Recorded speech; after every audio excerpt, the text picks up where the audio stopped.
Madame Gozlan, enchanté de vous accueillir aujourd'hui sur le plateau technique de l'Académie des télécoms de Logic ici à Saint-Étienne.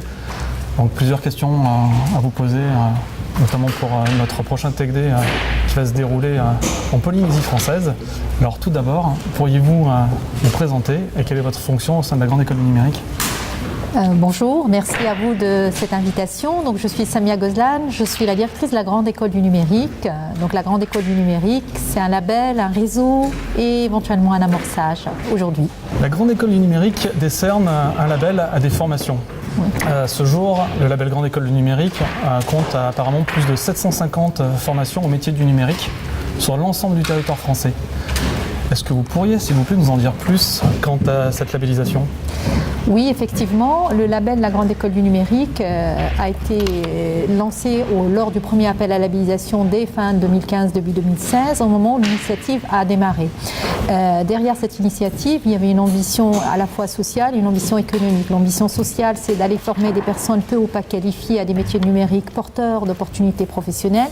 Et l'ambition économique, c'est de le faire en sorte que ces personnes formées puissent apporter de la valeur aux entreprises dans une économie qui est en train de se digitaliser et le faire au plus près des territoires. Donc il y a eu 3 appels à labellisation, comme je l'ai évoqué, le premier plutôt en 2015, 2016, 2017 et 2018. À chaque fois, il y a un cahier des charges, un appel à candidature pour toute formation qui forme au métier du numérique. Ces formations doivent s'engager en candidatant à former des personnes peu qualifiées, à les former à des métiers du numérique, à les accompagner en termes d'insertion socio-professionnelle et faire en sorte aussi qu'elles puissent être capables de s'insérer dans des entreprises en ayant toutes les compétences requises, non seulement techniques, mais aussi ce qu'on appelle les compétences relationnelles pour pouvoir travailler en équipe, pour pouvoir continuer à apprendre, etc., etc. Merci beaucoup. De tout ce que vous venez de dire, on a la chance ici à Logic Académie des télécoms d'avoir eu plusieurs labellisations sur certaines de nos formations phares. Pourriez-vous nous entretenir de quelques exemples de formations labellisées au cours de ces dernières années par la Grande École du Numérique ? Aujourd'hui, donc, le réseau de la Grande École du Numérique, ce sont plus de 750 formations labellisées qui ont formé 11 400 personnes en 2017 et qui vont former en 2019 presque 12 000 personnes.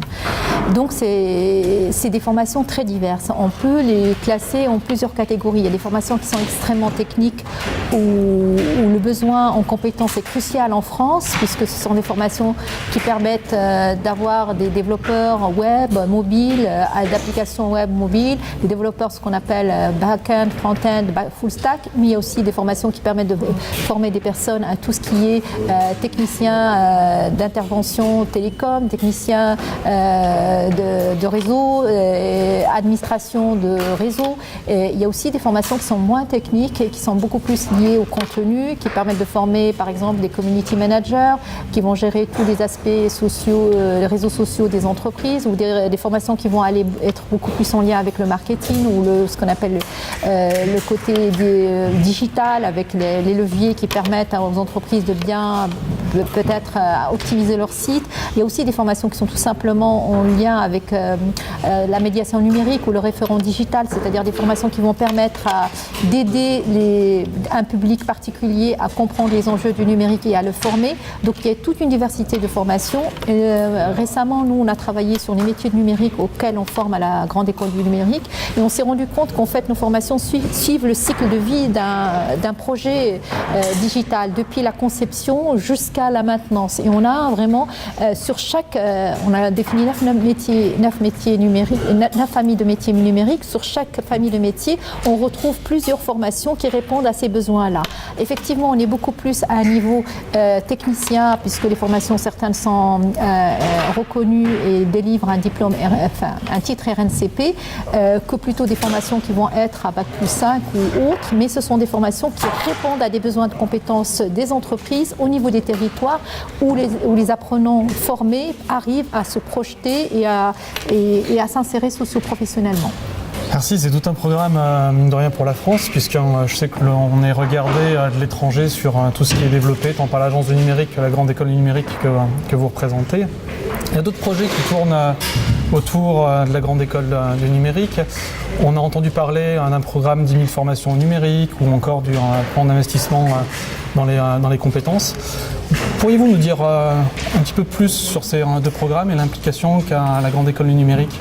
Alors justement, le dernier appel à labellisation s'insère dans le cadre du programme investissement sur les compétences avec le volet numérique. Ce que vous avez appelé 10 000 formations numériques, c'est exactement c'est le troisième appel à la labellisation.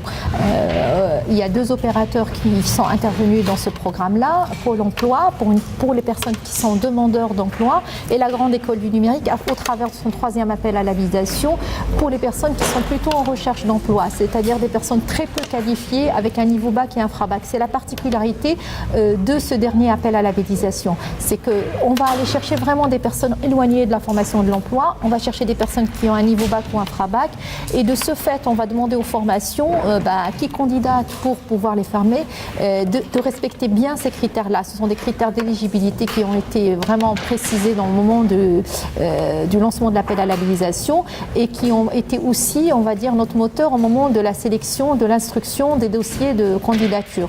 Et nous avons été, on peut peut-être le dire, victimes de notre succès puisqu'on a eu plus de 850 dossiers qui ont été déposés. On a labellisé 347 formations. Ça veut dire qu'il y a beaucoup de formations qui n'ont pas été labellisées, qui ont candidaté pour différentes raisons, notamment le non-respect des critères d'éligibilité ou le non-respect de certains critères de sélection ou le respect partiel.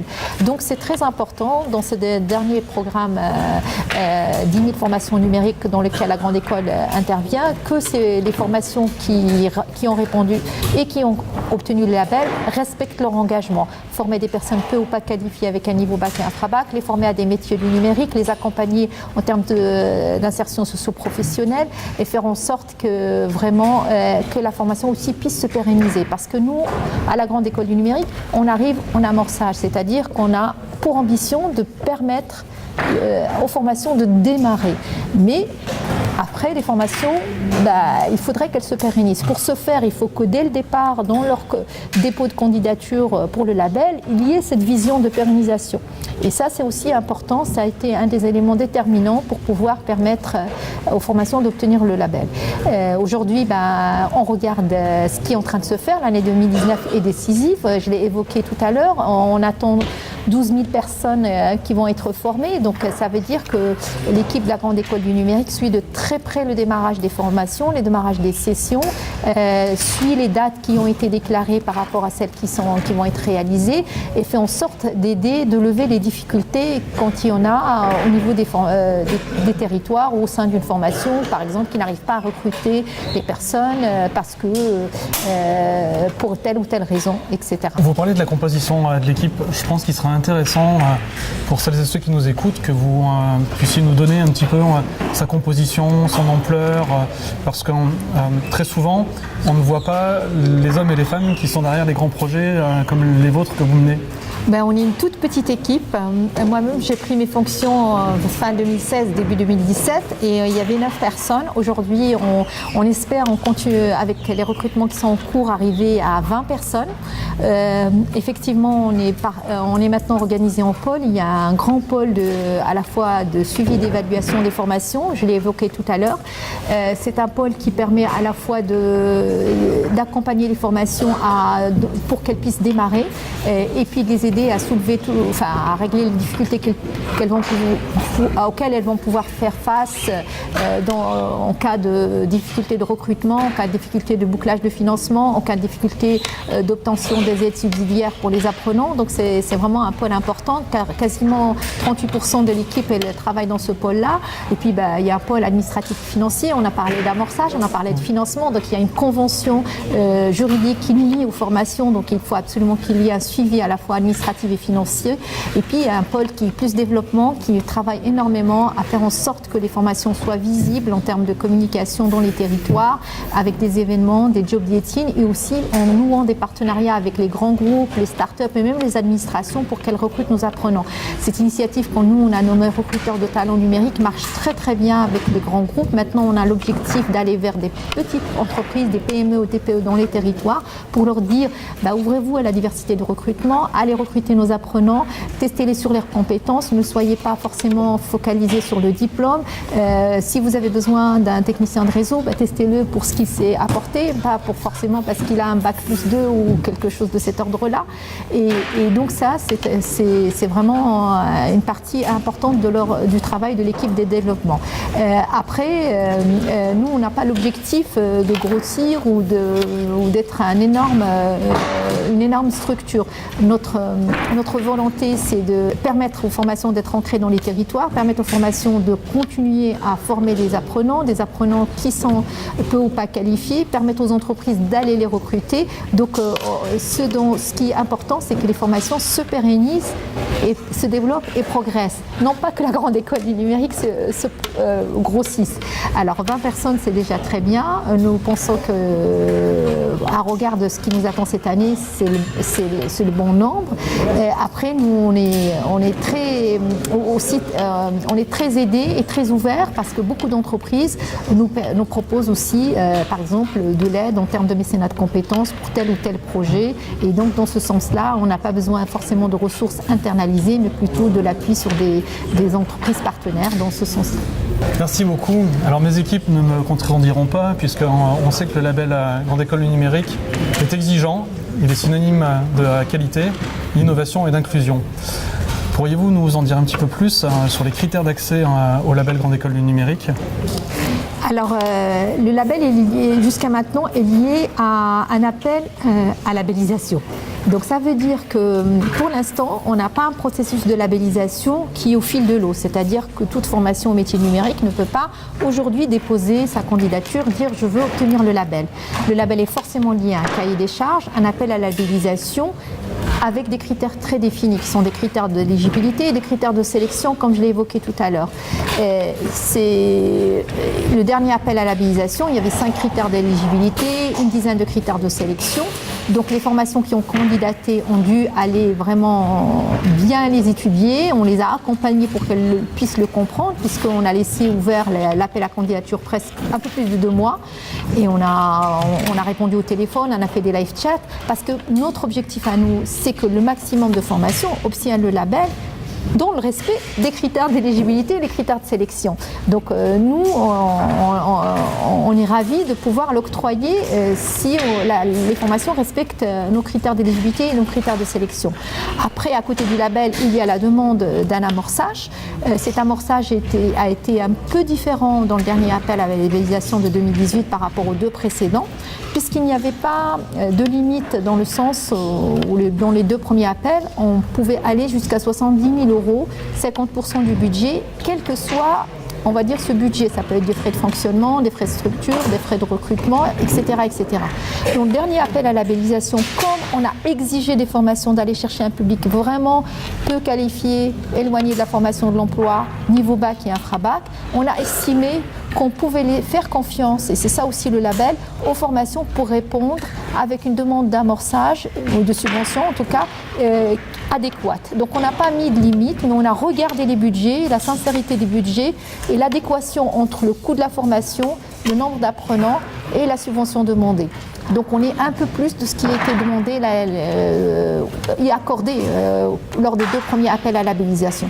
Donc aujourd'hui, on est dans une logique d'un label qui est valable 3 ans, mais un amorçage qui est octroyé qu'une fois. Et nous, notre objectif, c'est de pérenniser les formations pendant toute la durée du label. Donc là, on arrive à un cycle de 3 ans. Donc normalement, on voit arriver en 2019 des formations qui ont été labellisées en 2016 qui nous demandent la relabellisation. Cette relabellisation va avoir des critères et un cahier des charges, il y a un dossier à déposer, mais il n'y aura pas de demande de subvention. Bien entendu, la relabellisation ne pourra être accordée si les formations les demandent sans subvention. Et aujourd'hui, c'est comme cela que le label fonctionne. Peut-être demain, si vous m'invitez dans quelques mois ou un an, je vous dirai autre chose. Mais aujourd'hui, c'est ça les règles. Un label est lié à un appel à labellisation, un cahier des charges avec des critères d'éligibilité, des critères de sélection. Un label s'impose à la formation durant 3 ans, d'où la nécessité de la pérenniser. Un label peut être accompagné ou non d'un amorçage. Voilà. Et donc aujourd'hui, ce sont 750 formations qui ont été labellisées. À la fin de l'année, on va voir celles qui ont été labellisées en 2016, combien vont redemander la relabellisation, combien vont l'obtenir aussi, parce qu'il y a un comité de labellisation qui décide de cela. Le comité de labellisation, ce sont les membres de la gouvernance de la Grande École du Numérique, qui, rappelons-le, est un groupement d'intérêt public. On a à la fois des acteurs de l'État, des ministères, et on a aussi des acteurs de la formation professionnelle, des OPCA, bientôt des OPCO, et puis le Syntec numérique, Pôle emploi, les missions locales. Et donc voilà, donc ce sont ces comités de la labellisation qui va décider en fonction des dossiers de relabellisation déposés, si oui ou non il accorde ce label. Dans le cadre de nos engagements, nous côtoyons beaucoup d'entreprises au sein d'Infranum, donc ex-FIRIP, qui est notre syndicat représentatif à l'heure actuelle, en groupant les acteurs qui évoluent donc dans le télécom et les réseaux. Beaucoup d'entreprises nous font part de leurs besoins. Et la question que je vous pose est comment le label Grande École du Numérique réconcilie-t-il les besoins des entreprises avec les compétences qui sont disponibles sur le marché du travail ? Alors c'est une question très importante qui dès le début de lancement de l'initiative Grande École du Numérique a été au cœur des préoccupations. Parce que quand on parle, la Grande École du Numérique porte une ambition sociale et économique, ce ne sont pas des mots vains.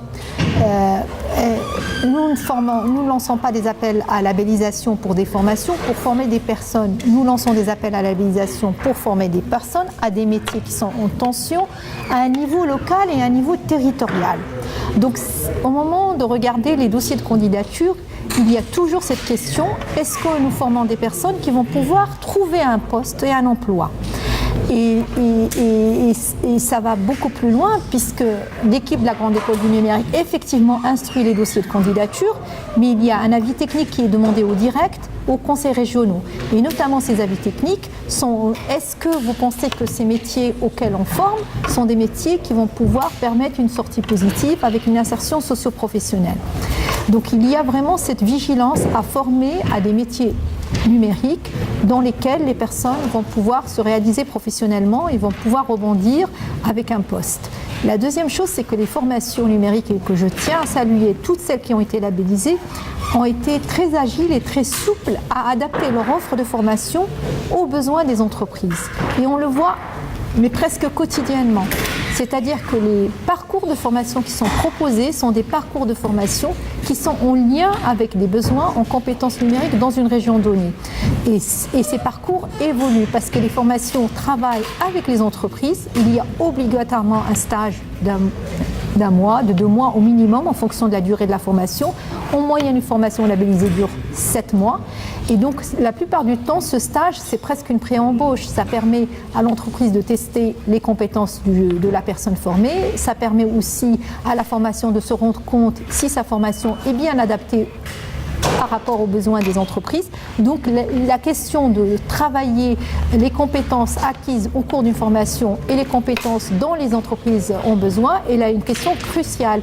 Sinon, le dispositif ou l'initiative Grande École du Numérique n'a pas de sens. Nous portons fièrement les deux ambitions, sociales et économiques. Je viens d'évoquer l'ambition économique. L'ambition sociale, c'est d'aller chercher ces personnes qui sont peu ou pas qualifiées, sans emploi, et d'aller vraiment les accompagner par une formation et un accompagnement socio-professionnel vers un retour vers l'emploi. Au sein des territoires, toujours la même chose. Donc les 3 mots-clés, c'est social, économique et territorial. Et donc tous les 3 fonctionnent de manière concomitante. L'un n'a pas de sens sans l'autre. Alors, vous me permettez de faire une transition sur le côté justement territorial, puisque la Grande École du Numérique a labellisé des formations pour les Outre-mer. Et logique, on a particulièrement bénéficié avec les transports d'énergie et d'électricité de la Polynésie française qui nous sont associés pour quelques parcours de formation. Donc nous nous trouvons cette fois-ci dans un territoire qui est la Polynésie française, où nous accueillons ce jour la 2e édition du Tech Day. Ça nous permet en même temps de faire une synthèse sur ces parcours que Grande École du Numérique a bien voulu labelliser, où nous étions associés également avec le RSMA et le CEFI. Quels sont les objectifs qui sont fixés par Jeanne et donc les résultats attendus si je me focalise vraiment maintenant sur ce territoire polynésien? Sur la Polynésie, la Grande École du Numérique a labellisé 9 formations. Donc nous, on a reçu les dossiers de candidature. On était ravis de voir la qualité de ces dossiers. Ce sont des dossiers qui ont vraiment obtenu un accord favorable assez rapidement. Ce sont des dossiers extrêmement qualitatifs, donc je ne peux pas dire plus que cela. Vous citez la formation qui est opérée notamment avec le service militaire adapté. Pour nous, c'est vraiment quelque chose dont on peut être fier, parce que le service militaire adapté, c'est un dispositif qui favorise l'insertion, qui va aller chercher des personnes très peu qualifiées. Et là, c'était les premières formations dans le numérique dans lesquelles le service militaire adapté a décidé de s'impliquer. Donc on est ravis de voir ces formations démarrer en Polynésie, et on attend avec beaucoup d'impatience de voir les personnes sortir de ces formations qui sont longues, parce qu'il y a tout un accompagnement qui est fait en même temps que l'acquisition des compétences numériques. D'autres formations bien sûr qui sont opérées par Logic, à la fois tout ce qui est technicien de réseau, et ça on est ravis aussi de voir, parce que ce sont des formations qui, on le sait, et on a vos chiffres qui nous remontent chaque année, qui ont un super taux d'insertion professionnelle, et donc on suppose qu'en Polynésie il n'y a pas de raison pour que ce taux d'insertion professionnelle suite à la formation puisse se concrétiser. Et puis en Polynésie, on sait que c'est un territoire qui est en train de travailler énormément sur ce qu'on appelle depuis 2015 sa transition digitale, et de faire en sorte que le digital soit à la fois créateur de développement et d'opportunités professionnelles, développement pour les entreprises et d'opportunités professionnelles pour les personnes. Donc moi, ce que j'attends des formations labellisées en Polynésie, c'est qu'elles fassent que toutes les formations font dans les territoires, qu'elles répondent aux besoins des compétences des entreprises, qu'elles soient souples et agiles et qu'elles s'adaptent à ces besoins, et puis surtout qu'elles aillent chercher vraiment ce public peu ou pas qualifié avec cette empathie. Ce critère pour intégrer une formation labellisée, c'est la motivation et cet accompagnement socio-professionnel qui va faire que ça sera gagnant-gagnant à la fois pour les entreprises dans les territoires polynésiens et pour les apprenants qui vont être formés. Et il n'y a pas de raison pour que ça ne se passe pas bien et qu'on n'ait pas de magnifiques résultats. À la fin des formations, moi j'attends la remise des diplômes avec impatience, et de voir que toutes ces personnes ont réussi leur parcours et que les entreprises sont fières de les recruter. Merci beaucoup. Alors pour remise des diplômes, on en aura une qui va se dérouler en marge du Tech Day, puisque ce sera l'occasion à ce moment-là de féliciter les premiers participants au parcours de technicien 3.0 et technicien d'intervention à Télécom. Il me reste une dernière question pour ma part à vous poser. Certainement, vous avez des souhaits qui pourraient être formalisés pour l'avenir du Fénois, qui est en train de beaucoup investir, notamment dans le numérique et le télécom, avec un plan dont nous étions entretenus qui est Smart Polynesia, qui va avoir un impact d'ici 2023, certainement reconduit. Votre avis ? Je lui souhaite tout le succès. C'est un plan extrêmement ambitieux. Effectivement, on me l'avait présenté à l'automne septembre 2017 et j'étais vraiment ravie, surprise de voir un territoire à ce point-là porter une ambition aussi forte et se donner les moyens. Parce que c'est ça aussi qui est derrière, c'est que se donner les moyens de réaliser cette ambition. Quelles que soient les difficultés, je suppose que être un territoire outre-mer, en plus plusieurs îles, en plus éloigné d'infrastructures pose un problème, mais en tout cas de voir Smart Polynesia se réaliser au fur et à mesure en 2023 ou peut-être après, même si c'est après, moi je ne peux que être ravie, et je pense que le dispositif Grande École du Numérique et formation labellisée au sein en Polynésie sont une partie prenante de ce projet Smart Polynesia. C'est comme ça que je le vois. Nous sommes on va dire une petite pierre ou une grosse pierre qui apportons notre contribution à faire en sorte que Smart Polynesia se réalise, et il n'y a pas de raison pour que d'ici 2023 on ne voit pas les fruits de ce travail qui a été mené par vous tous et les acteurs, que ce soit de la région ou que ce soit vous-même ici en France avec Logic. Samy Ghoslan, je vous remercie beaucoup d'avoir pris votre temps pour participer à ce premier jeu de l'interview. Par la suite, nous allons avoir quelques questions-réponses. Donc on va voir si les réseaux sont fonctionnels entre la Polynésie et la France. Nous, on sait que oui. Donc avis au public. Maintenant, on attend vos contributions de manière à pouvoir faire émerger des questions nouvelles par rapport à celles de l'interview et certainement apporter des réponses pour le futur. Encore merci. Merci à vous.